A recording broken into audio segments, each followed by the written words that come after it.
Hello, as I said in the last podcast, this time I will talk a little about caricatures and superheroes. I hope you enjoyed this last video. Well, first I want to show you a caricature that is perhaps one of the most well-known caricatures in French history. It's a marvelous working of punning in French, and you can see Honor Lumiere working it out in this series of 4 different representations of King Louis Philippe of France, and the title is Le Perse. And we see at first a pretty, not quite flirting, but probably somewhat faithful representation of Louis Philippe as a kind of jolly middle-aged monarch. And as we move from quadrant to quadrant, we watch Lumiere gradually exaggerate those characteristics, bringing the curls up to the point of his head, making the jolly cheeks even jollier and saggier, eliminating details until, finally, King Louis Philippe is turning to appear. In fact, père, le perse, in French, means peer, but it also is a slack for fat head. So, in fact, Lumiere finds accidentally likeness between the king and a peer, and makes it into a really direct and yet really funny statement of anti-royalism. In a somewhat different way, Hannah Hodge, a German college artist, will comment ironically on notion of mass-produced beauty and consumer culture in many of her works.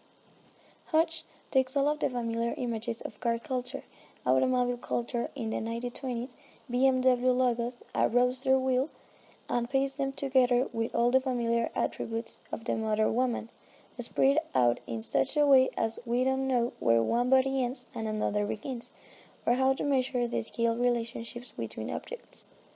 So that, when we turn to popular culture in the 1930s, and we are looking at the animated cartoon by the Fleischer Brothers, Minnie the Musher, we can see that much of caricature production in the early part of the 20th century was framed by the two world wars that set nation against nation and people against people, and so a lot of devices of exaggeration were used to make one's enemies seem more evil and one's friends seem more friendly.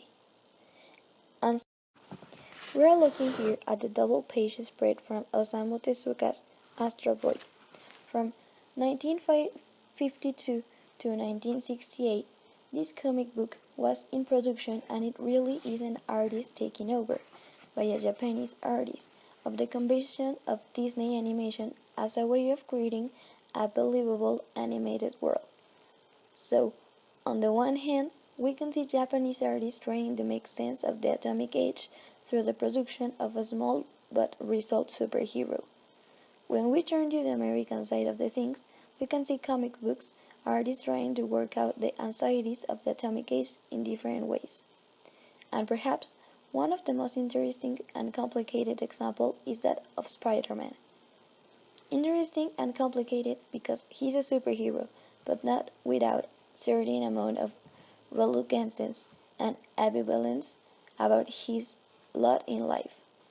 And so he's both and so we might ask ourselves, what is this that takes the ostensibly just color of comic books and the ostensibly childish world of animated films, so producive aside for working out conditions of contemporary anxiety about everyday life and the sense of historical consciousness about one's place in the world?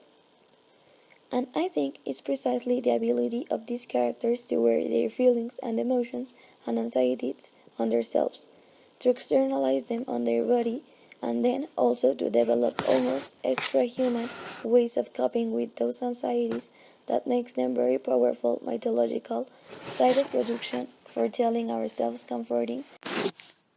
Well, this is everything for my part, and I hope you like this podcast.